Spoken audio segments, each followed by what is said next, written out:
Bismillahirrahmanirrahim. Assalamualaikum warahmatullahi wabarakatuh. Alhamdulillahi rabbil alamin. Alhamdulillahilladzi bi ni'matihi tatimmus shalihat. Asyhadu an la ilaha illallah wa asyhadu anna Muhammadan abduhu wa rasuluh. Allahumma salli wa sallim wa barik ala habibina wa syafi'ina wa maulana Muhammadin sallallahu alaihi wasallam. Rabbi shrah li sadri wa yassir li amri wa hlul 'uqdatam min lisani yafqahu qawli, amma ba'du. Hadirin Bapak Ibu yang dirahmati Allah Subhanahu wa taala. Alhamdulillah, pada malam hari ini kembali kita bersyukur kepada Allah Subhanahu wa taala telah mengizinkan kita untuk bisa melaksanakan salah satu dari rangkaian kewajiban kita kepada Allah Subhanahu wa taala. Karena tidak ada kata kecuali harus dibuktikan dengan perbuatan. Seandainya kita mengucapkan aku orang beriman, kita ngaku-ngaku orang beriman, maka Bapak Ibu, pengakuan kita ini tidak serta-merta kemudian akan ditulis oleh Allah dalam buku catatan amal kita, kecuali kita menghadirkan bukti yang layak kita disebut orang yang beriman. Kata Rasulullah sallallahu alaihi wasallam, "Man kana yu'minu billahi wal yaumil akhir falyaqul khairan aw liyasmut." Bukti yang pertama adalah kalau kita ngaku orang yang beriman, orang beriman itu kalau ngomongnya baik, kalau enggak diam. La yu'minu ahadukum hatta yuhibba li akhihi ma yuhibba li nafsihi. Kita tidak disebut orang yang beriman kecuali kita mencintai saudara seiman kita seperti kita mencintai diri kita. Cinta inilah yang kemudian salah satu bukti bahwa kita layak disebut orang yang beriman. Cinta yang melahirkan kepekaan, cinta yang melahirkan kepedulian terhadap saudara seiman dan seakidah. Bahkan la yu'minu ahadukum hatta man kana yu'minu billahi wal yaumil akhir falyukrim dhaifahu. Hendaknya dia memuliakan tamunya. Dan orang Arab lebih terkenal dibandingkan kita orang Indonesia dalam memuliakan tamu. Kenapa tamu harus dimuliakan? Karena tamu mendatangkan dua kebaikan. Satu adalah dia mendatangkan keberkahan dalam rumah kita. Dua, dia mengusir segala bentuk penyakit dan hewan yang membahayakan. Oleh karenanya kita perlu memuliakan tamu kita. Belum lagi ayat yang kita baca tadi, qad aflahal mu'minun. Orang mukmin yang sesungguhnya yang akan berhasil dunia dan akhirat adalah dijelaskan dalam ayat ini. Qad aflahal mu'minun alladzina hum fi salatihim khashi'un. Susah, ya, susah. Tapi insya Allah bukan berarti tidak bisa. Dan bukti yang lain Bapak Ibu adalah kita selalu ingat dengan apa yang telah Allah berikan kepada kita. Dan hakikatnya semua baik. Jangan sampai kemudian kita seperti orang buta Bapak Ibu. Orang buta itu ketika dia keluar rumah, dia berjalan, dia pasti mengandalkan tongkatnya. Kemana-mana pakai tongkat. Sakit diuji sama Allah, puluhan tahun kemana-mana bawa tongkat. Dan ternyata Allah takdirkan dia dikasih kesembuhan. begitu sembuh dari penyakitnya yang sudah puluhan tahun ini, hal yang pertama yang akan dibuang orang buta itu apa Pak? Tongkatnya. Padahal puluhan tahun dia sudah mengandalkan tongkatnya. Tetapi begitu Allah sembuhkan dia, yang pertama akan dibuangnya adalah tongkatnya. Maka kita jangan seperti itu. Jangan sampai seperti itu. Karena sesungguhnya hakikatnya semua itu adalah nikmat dari Allah yang harus kita jaga, yang harus kita syukuri. Nah Bapak Ibu yang dirahmati Allah Subhanahu wa taala, ini sekedar mukaddimah. Selanjutnya insyaallah kita memanfaatkan waktu untuk melanjutkan tema fikih dalam masalah sholat. Kita murojaah sekilas cepat mengulang kembali materi yang sudah kita pelajari. Yang pertama terkait syarat wajib sholat. Kita wajib sholat itu 3 hal. Kalau terdapat pada diri kita maka kita wajib sholat. 1 adalah Islam baligh aqil. Dia orang Islam, dia sudah baligh, dia sudah berakal, maka wajib sholat. Seperti adik-adik kita tadi yang sholat di belakang ini, wajib nggak Pak? Belum, tapi mereka sholat, maka pahala sholat itu akan dikemanakan Bapak Ibu? Dikembalikan ke orang tua, gitu ya. Jadi jangan pernah berpikir enggak apa-apalah anakku belum balik ini enggak sholat, jangan. Ya, harus dilatih dan diajarkan. Ini yang pertama terkait syarat wajib sholat. Yang berikutnya adalah syarat sah sholat. Sebelum kita masuk ke rukun dan nanti sunnahnya. Syarat sah sholat. Sholat kita ini ada yang sah, ada yang tidak sah. Syarat sah sholat itu ada 5. 1. Taharatul a'dha'i minal hadasi wan najasi. Suci anggota tubuh kita dari hadas dan najis. Dari hadas dan najis. Tidak boleh ada najis yang nempel. 2. Satrul aurati bilibasin tahirin. Nutup aurat. Ini yang harus kami ingatkan kepada bapak-bapak nih, kalau sholat kegerahan nggak pakai daleman bajunya, sedangkan dia pakai bajunya kemeja. Kemeja itu kan ada kancing 1, 2, 3, 4. Kalau lagi duduk nggak sadar ini kebuka walaupun sedikit, berarti kan auratnya kelihatan. Batal nggak sholatnya?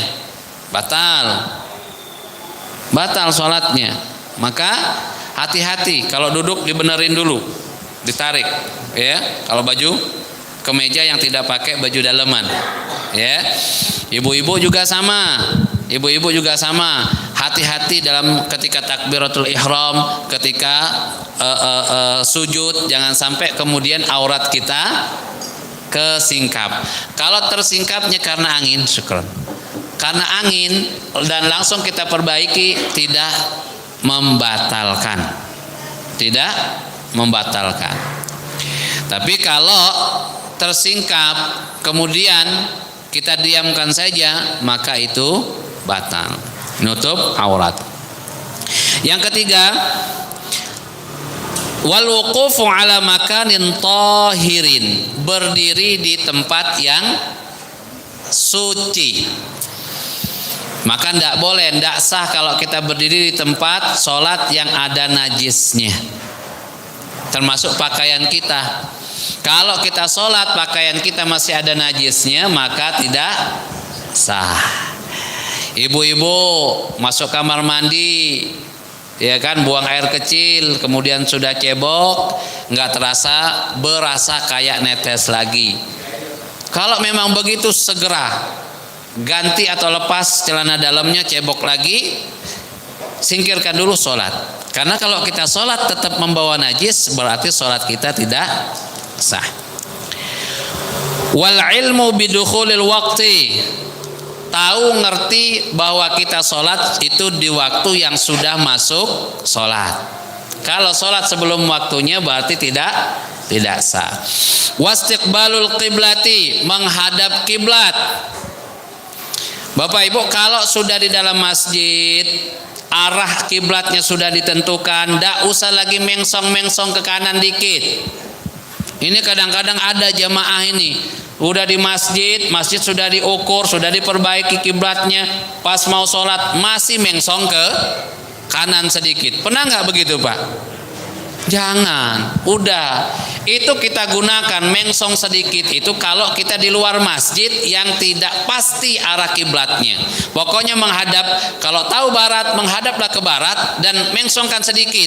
Itu kalau kita di luar masjid. Tapi kalau udah di masjid, kadang-kadang ada imam sajadah sudah menghadap ke depan segini, kalau mau imam masih mengsong lagi ke kanan. Itu udah tidak perlu. Masjid kita arahnya sudah tepat, sudah diarahkan. Wa yajuzu tarkul qiblati fi halataini fi syiddatil khauf wa fi nafilati wa fi safarin ala ar-rahilati. Boleh kita tidak menghadap kiblat di beberapa kondisi, di antaranya kalau dalam kondisi yang menakutkan atau ketika kita dalam sholat sunnah di atas kendaraan. Sekarang masuk ke pembahasan kita, yaitu rukun sholat. Rukun sholat. Nanti Bapak Ibu kita ulang lagi nih. Ada rukun, ada sunnah. Sunnah ini terbagi dua, sunnah ab'ad dan sunnah hayat. Sebelum kita masuk sini biar jelas sholat kita, biar ngerti hukumnya. Rukun itu kalau kelewatan, ketinggalan, kelupaan, sholat kita batal rukunnya. Dua, sunnah itu ada sunnah ab'ad. Sunnah ab'ad ini cuman ada dua. Pertama tahiyat pertama, kedua doa kunut. Kalau ini kelewatan harus diganti dengan sujud sahwi. Yang ketiga sunnah hayat. Nanti kita bacakan ada 15 lebih kurang sunnah hayat. Contohnya apa? Ngangkat tangan kanan di atas tangan kiri, ya kan? Membaca subhanallah, tasbih waktu ruku, waktu sujud. Itu sunnah hayat. Kalau tidak terkerjakan, kita nggak sempat mengerjakannya, sholat kita tetap sah dan tidak perlu diganti dengan sujud sahwi. Nah ini ya, yang tiga hal ini. Nah yang pertama kita akan membahas tentang rukun sholat. Rukun sholat di sini ada 18. Ada sebagian kitab mengatakan 17. Yang sudah kita bahas saya percepat. Satu, niat sudah kita bahas, ya. Dua, berdiri bila mampu sudah kita jelas, sudah kita bahas, ya. Kalau mampu jangan duduk sholatnya, tidak sah. Kenapa? Karena berdiri itu adalah rukun. Dia dengan masih bisa berdiri jangan sholat duduk, kecuali ya Allah Ustaz capek betul aku nggak sanggup, nah duduklah itu, tidak masalah. Tapi kalau masih mampu dia sholatnya duduk, sah nggak? Ini kan rukun, ya kan rukun. Rukun itu kalau nggak dikerjakan sholatnya batal. Jadi jangan menggampangkan, mengentengkan. Banyak di beberapa masjid badannya sehat, bugar, berangkat dari rumah jalan kaki, di masjid sholatnya duduk, ya kan? Kecuali uzur. Kalau uzur tidak apa-apa. Yang keempat, membaca Al-Fatihah dan Basmalah merupakan satu ayat dari Al-Fatihah. Jadi Al-Fatihahnya yang rukun. Baca sunat setelah Al-Fatihah hukumnya sunnah. Sunnah hayat. Kalau tidak kita kerjakan tidak masalah. Tidak harus diganti dengan sujud sahwi. Ruku juga ini rukun. Rukuknya itu harus dengan tumaknina, tenang, nggak terburu-buru. Nanti ada tasbih Bapak Ibu. Tasbih waktu ruku, tasbih waktu sujud. Bacaan tasbih ruku gimana? Subhanallah Rabbiyal azimi wa bihamdi. Berapa kali? 3 kali minimal, kesempurnaan yang minimal. Ada yang membaca 11 kali, ada yang membaca 9 kali, ada yang membaca 7 7 kali. Boleh, tidak masalah. 3 kali minimal. Minimal.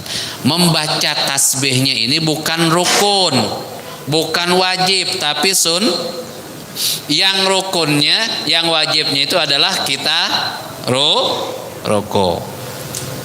Jenengan ruku nggak baca Allahu Akbar, meneng diem, sah nggak sholatnya?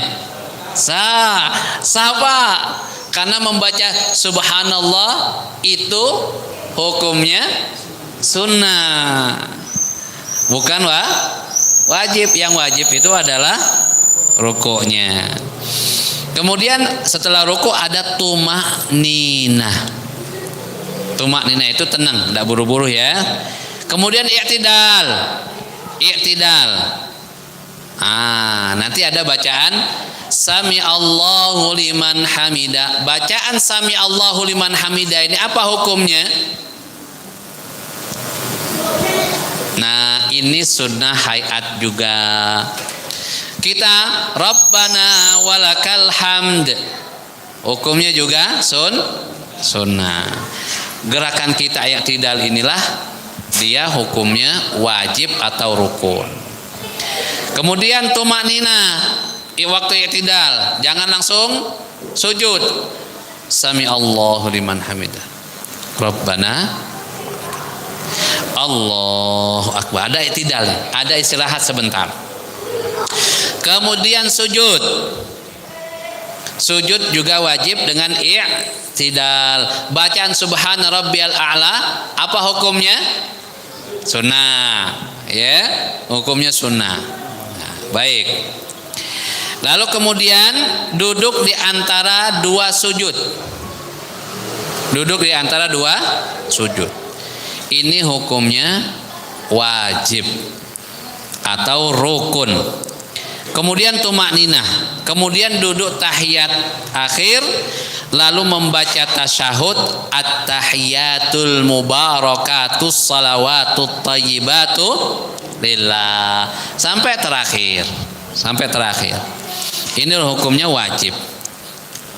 Kemudian membaca salawat, asyhadu an la ilaha illallah wa asyhadu anna muhammadar Allahumma salli ala wa ala ali kama sallaita ala. Itu wajib. Jangan nggak dibaca. Kalau nggak dibaca sholatnya batal. Salam pertama, assalamualaikum warahmatullahi, ini wajib. Salam kedua sunnah. Salamnya jangan disingkat Bapak Ibu. Kalau salamnya disingkat tidak sah. Kan kita bacanya assalamu ala, bukan salamu alaikum. Assalam, ada alif lamnya. Assalamu alaikum minimal, bukan salamu alaikum warahmatullah. Kalau salamnya kedengaran tapi dia baca asnya nggak begitu jelas karena dia pelan. Assalamu alaikum. Kalau ada alif lamnya, assalamu alaikum warahmatullahi wabarakatuh. Kalau assalamu alaikum tidak dibenarkan. Lalu niat keluar sholat. Niat keluar sholat. Sudah salam, walaupun ada yang mengatakan itu tidak termasuk bagian dari rukun. Karena kita salam itu sudah niat keluar, ya kan? Tapi ini juga bisa membatalkan sholat, Pak. Jenengan sholat Allahu Akbar, niatnya pengen selesai, pas jadi makmum, imam ternyata bacaannya nggak enak, nggak masuk lah pokoknya imam.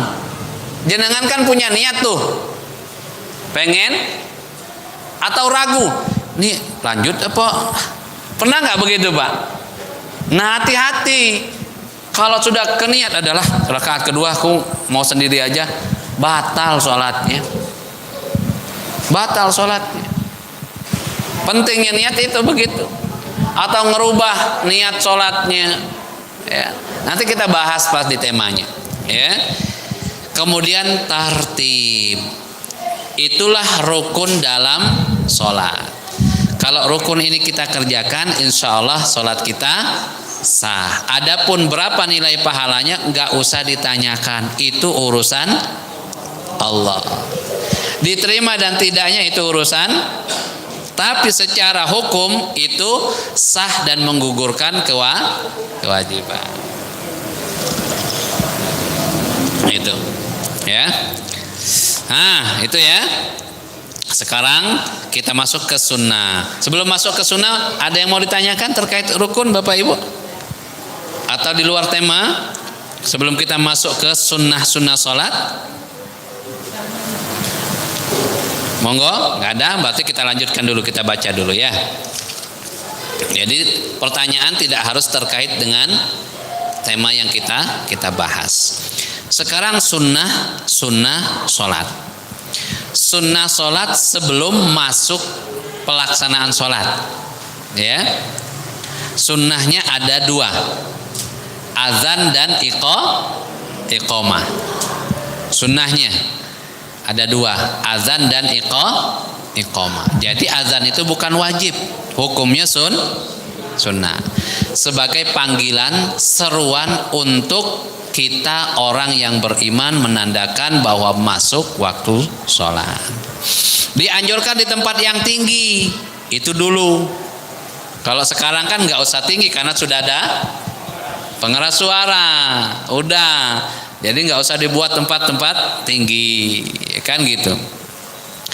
Nah, bagi siapa ini, kalau kita melihat aturan main azan itu nggak sembarang orang, Pak. Nggak sembarang orang. Minimal dia menguasai fikih sholat. Kenapa? Karena azan kalau belum waktunya, ya kan, ngira-ngira aja, alalah udah masuk ini. Nah itu repot itu, ya kan. Yang kedua, suaranya harus bagus. Harus bagus. Orang dengarnya pun, oh ya Allah. Sampai kalau bisa membuat orang tuh kangen. Kapan ya azan? Kapan ya azan? Enak suaranya, gitu. Ya. Nah, yang punya suara bagus, coba sekali-kali izin sama takmir, boleh nggak saya numpang azan, gitu. Kalau bisa, alhamdulillah, teruskan. Kenapa? Tidaklah jin dan manusia serta makhluk hidup yang lainnya yang mendengar azan sampai ke ujung, Pak. Pengeras suara kita ini sampai mana, Pak? Nggak tahu pokoknya, ya kan, jauh lah. Nah, setiap makhluk hidup yang mendengar seruan azan itu di akhirat nanti semuanya akan bersaksi. Maka jangan ragu-ragu, Pak. Kalau mau azan itu pahalanya Masya Allah, ya, punya banyak yang bersaksi nanti di hadapan Allah Subhanahu wa ta'ala. Al-iqamah lis-salawatil mafruḍah, dan ini hanya untuk sholat wajib. Sholat sunnah enggak, sholat Idul Fitri, Idul Adha enggak. Jadi enggak usah diazani. Tapi di apa? Diseru saja. As-salatu jami'ah, gitu kan? Salat tarawih juga sama. Tapi enggak diazani. Wadalla ala masyru'iyatiha, adapun dalilnya tentang disyariatkan azan dan iqamah, ma rawahu Malik Ibnul Huwairis radhiyallahu anhu anna Nabiy sallallahu alaihi wasallam qala idza hadaratis salatu falyu'azzin lakum ahadukum wal ya'ummukum akbarukum. Kata Rasulullah, kalau waktu sholat masuk, hendaknya ada di antara kalian yang mengumandangkan azan, dan yang mengimami itu yang orang yang sudah sepuh. Akbarukum, yang paling sepuh. Kenapa dipilih yang paling sepuh? Enggak hafalannya, karena pada waktu itu hafalannya sama bagusnya, agamanya sama bagusnya. Jadi sebagai penghormatan, yang tua lah dikedepankan. Kalau sekarang jangan cuma ditunjuk yang tua, ya kan? Kalau tua bacaannya sering lupa, jangan dulu, ya. Cari yang muda-muda yang bacaannya enak, ya. Nggak apa-apa, gitu ya. Wa 'inda Abi Daud min hadis Abdullah bin Zaid radhiyallahu anhu wa taqulu idza aqamtas shalah Allahu akbar Allahu akbar. Ucapkan Allahu akbar. Adapun lafaznya kita sudah hafal semua kecuali di waktu sholat subuh. Ada penambahan as-salatu khairun minan naum. Jawabannya apa Pak? As-salatu khairun minan naum, jawabannya apa? Sami'na wa ata'na. Sami'na wa bararna, ya. Ya. Iya. Ini kenapa kita nggak terlatih? Karena azannya jarang mengumandangkan as-salatu khairun. Di sini kalau azan subuh ada ya. Alhamdulillah ya. As-salatu khairun minan naum. Baik. Wa yusannu liman sami'al adzan, dan dianjurkan orang yang mendengar azan an yaqula mislama yaqulul muadzin fa idzan tahal adzan shalla 'alan nabi wa da'a lahu bima warada. Kalau azan sudah selesai, kita berdoa untuk Nabi sallallahu alaihi wasallam.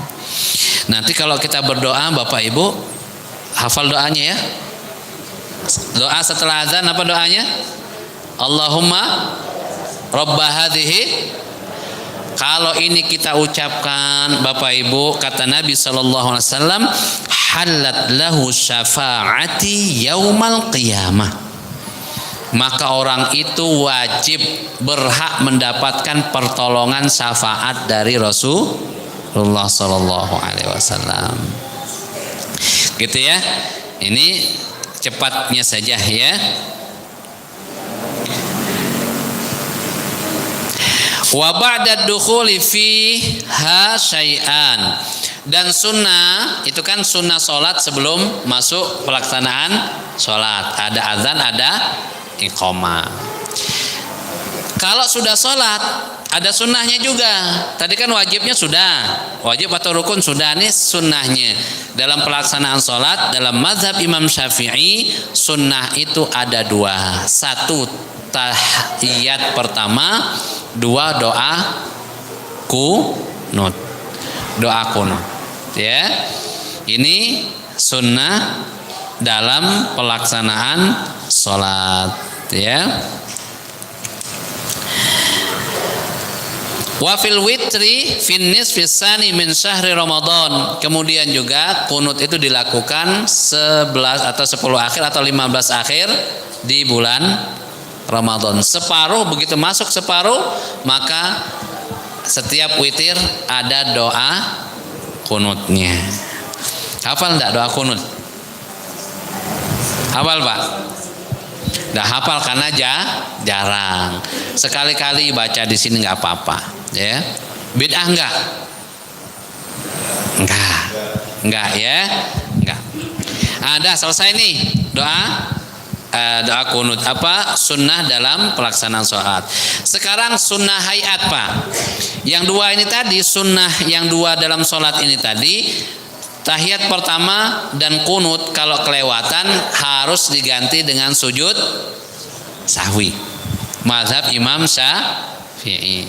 Kalau jenengan kan nggak bermazhab nggak apa-apalah, nggak perlu sujud sahwi ya. Kan nggak pakai kunut kan? Udahlah, Bismillah ya, ikut mazhab yang lain ya.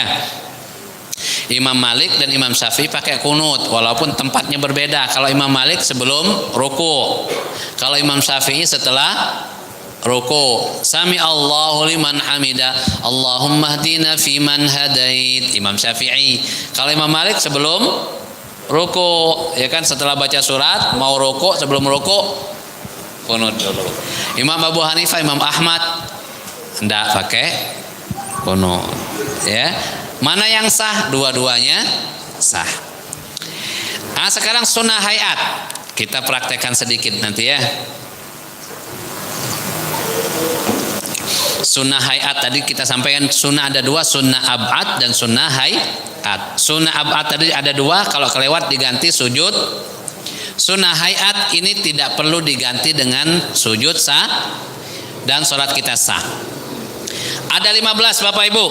Satu, raf'ul yadaini 'inda takbiratil ihram wa 'inda ruku' wa raf'i minhu. Ngangkat tangan, Bapak Ibu. Ngangkat tangan waktu kita takbiratul ihram. Allahu akbar. Mau ruku, Allahu akbar. Mau ngangkat, i'tidal, sami Allahu liman hamidah. Ngangkat tangan ini itu tapi sunnahnya bukan sunnah yang mengharuskan diganti sujud sahwi, sunnah hayat saja, yang artinya kalau tidak kita lakukan, sholat kita tetap sah dan tidak perlu ganti sujud sahwi. Kan kita sholat malas, mungkin tangannya capek, Allah nggak gini lagi kan? Ada nggak yang model begitu? Ada. Jangan disalahkan, ya kan? Allah akbar langsung, harusnya Allahu akbar, dia enggak langsung Allahu akbar. Atau pas mau ruku Allahu akbar, dia enggak Allahu akbar, ya kan, gitu kan. Ini sunnah hayat, tidak harus diganti dengan sujud sahwi. Sholatnya tetap sah, sholatnya tetap sah. Kita lihat di sini dalilnya ada nih, ya. Nomor 3, an Abdullah bin Umar radhiyallahu anhuma qala ra'aitu Nabiyya sallallahu alaihi wasallam iftataha takbir fi sholati. Saya melihat Rasulullah membuka salatnya dengan takbir. Fa rafa'a yadayhi hina yukabbiru. Kemudian beliau mengangkat tangannya ketika mengucapkan Allahu akbar. Hatta yaj'alaha hazwa min mankibaihi, sampai tangannya itu di sejajar dengan bahunya. Walaupun ada dua riwayat dalam mazhab Imam Syafi'i, satu riwayat mengatakan jempolnya sebatas dengan Allahu akbar, riwayat yang lain Allahu akbar dalam mazhab Imam Syafi'i. Ada dua-duanya begini. Walaupun ada yang mengatakan yang kuat adalah sebatas bahu. Karena yang begini mazhab Imam Abu Hanifah, Allah. Tapi mazhab Syafi'i juga ada pendapatnya. Nah, gitu ya. Baik. Wa idza kabbara lirruku' fa'ala mislahu. Kalau Rasulullah mau ruku' juga sama, diangkat tangannya. Allahu akbar. Wa idza qala sami Allahu liman hamida fa'ala misla dzalika. Ketika Rasulullah bangun sami Allahu liman hamida, ngangkat tangan juga. Angkat tangan juga. Fa wa qala rabbana walakal hamd wa la yaf'alu dzalika hina yasjudu wa la hina yarfa'u ra'suhu minas sujud. Ya. Kan begini ya. Allahu akbar, angkat tangan. Allahu akbar, angkat tangan. Sami Allahu liman hamida, ngangkat. Pas mau sujud nggak ada lagi angkat tangan. Allah, nggak lagi, tidak lagi. Menurut hadis ini, ya, menurut hadis ini. Baik, kita lanjutkan. Kemudian, wa wad'ul yamini 'ala shimal, meletakkan tangan kanan di atas tangan kiri. Ini sunnah hayat. Kalau jenengan dibalik, kiri di atas, kanan di bawah, sah nggak sholatnya? Sah nggak sholatnya?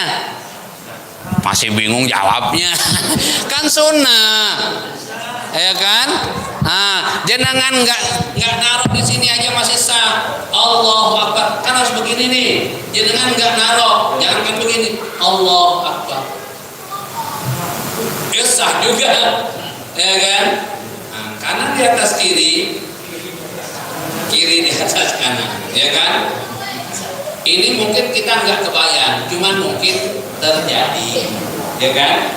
Ketika kita sakit, ayo tangannya dipeban, nggak bisa digerakkan. Yang ngangkat di mana? Kiri. Allah, masa harus begini? Akbar. Nggak mungkin, kan? Udahlah, jangan dipaksakan kalau nggak bisa. Allah. Kenapa? Udah tahu ilmunya. Kalau udah tahu ilmunya, gampang, santai saja, nggak cepat nyalahkan orang, ya. Nah, gitu ya. li khabari Muslimin an Wa'il bin Hijrin radhiyallahu anhu annahu ra'a an-nabiy sallallahu alaihi wasallam rafa'a yadayhi hina dakhala fi shalah summa wada'a yadahu al-yumna 'ala al-yusra. Ini dalilnya. Rasul kanan di atas kiri. Nah, Rasul di dalam kitab Kifayatul Akhyar, buku yang lebih besar dari yang kita baca ini, dijelaskan kanan ini di perbatasan sini. Nah, begini cara meletakkannya. Ya. Jadi bukan begini, ya. Tapi ingat ini nah, jenengan mau begini, nggak apa-apa, ya. Karena ini tidak membatalkan. Jadi jangan suka nilai sholat orang Allah Akbar, gaya-gaya sholat khusyuk. Udah, dia berusaha menghadirkan khusyuk, jangan, ya kan?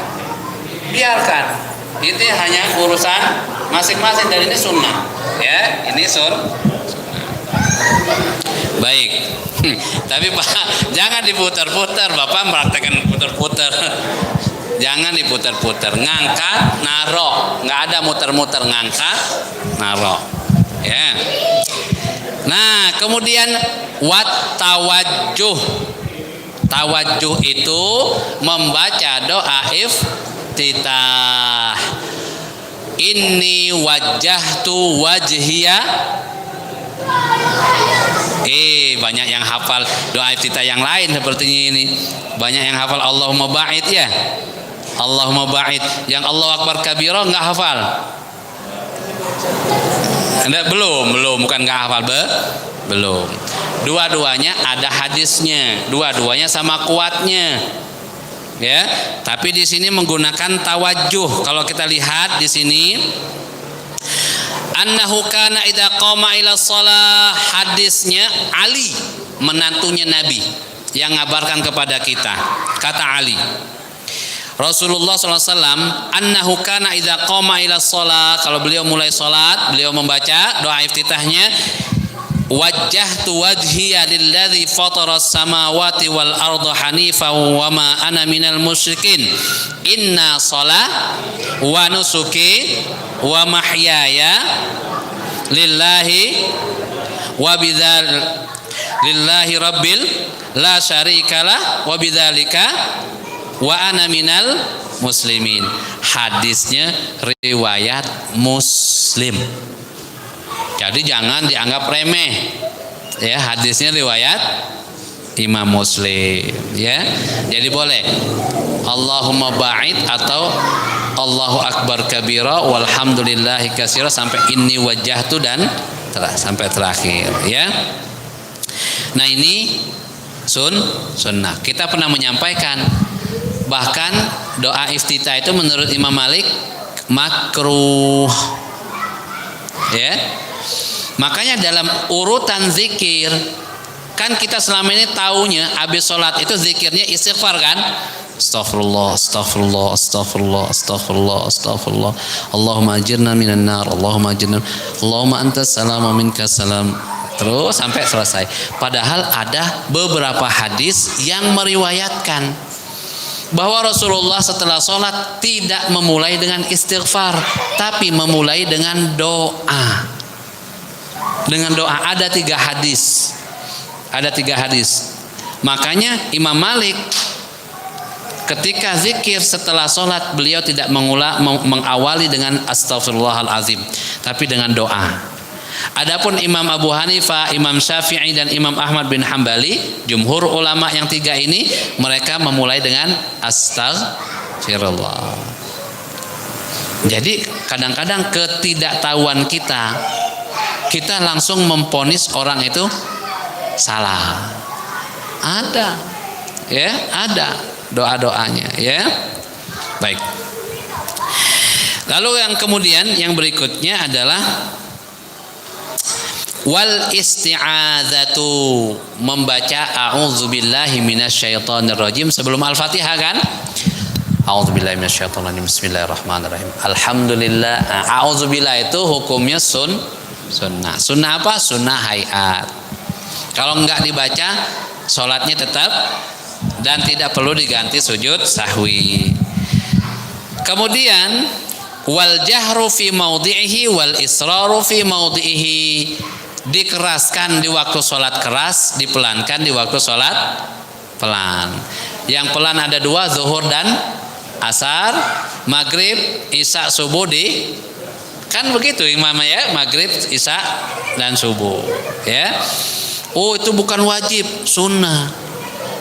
Jadi kalau dia diam aja kayak sholat zuhur, sah nggak sholatnya? Sah, cuman jangan jadi imam kalau nggak ngerti ya.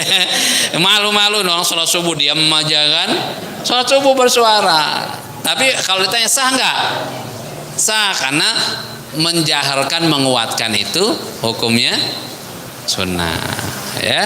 Nah, termasuk kalau kita mengqadha sholat. Ya Allah, sholat kita tadi ketinggalan sholat asar, kita mau qadha habis sholat isya. Mengqadhanya itu bersuara apa tanpa suara? Yang kita qadha itu sholat asar, tidak bersuara. Maka yang dilihat itu adalah waktu kita mengqadhanya. Kalau kita mengqadhanya malam hari, dijaharkan. Sholat isya kita ketinggalan, tapi kita qadhanya di siang hari, dipelankan begitu ya, begitu. Nah ya,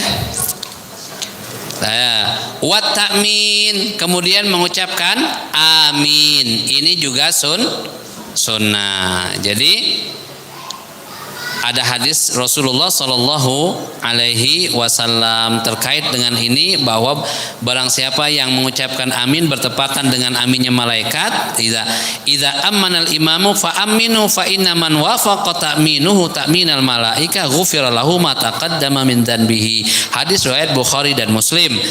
Artinya jika imam mengatakan amin, maka barengi amin waladhdallin amin. Barang siapa yang ucapan amin itu ternyata berbarengan dengan malaikat, malaikat itu ikut sholat, ikut mengaminkan ya. Ada juga bangsa jin juga kadang ada ikut, yang muslim, cuman nggak nampak. Pernah nggak Pak sholat bareng jin? Pengen ngerasakan. Teman kita waktu di Damaskus, di kantor sekretariat ya, di Damaskus Suriah, Timur Tengah, dia sholat sendirian maghrib ya kan di kantor. Memang agak gimana rasanya kantor itu ya. Tahu-tahu sholat sendirian, di belakangnya ada yang mengaminkan amin. Nggak ada orang, dia sendirian ya, entah malaikat entah jin, wallahu alam. Nah, jadi barang siapa yang mengucapkan amin berbarengan dengan aminnya malaikat, maka dosa-dosanya yang lalu akan diampuni oleh Allah Subhanahu wa ta'ala. Lalu wa qira'atus surati ba'dal Fatihah, membaca surat setelah Al-Fatihah. Ini juga hukumnya sunnah. Jangan buru-buru, ya Allah takut ketinggalan mobil sholat subuh. Bacanya yang wajib saja Al-Fatihah. Ya kan? Buru-buru. Tapi jangan masa sholat buru-buru. Kalau misalkan darurat, habis kita baca Al-Fatihah, sunnahnya kan baca surat yang pendek-pendek.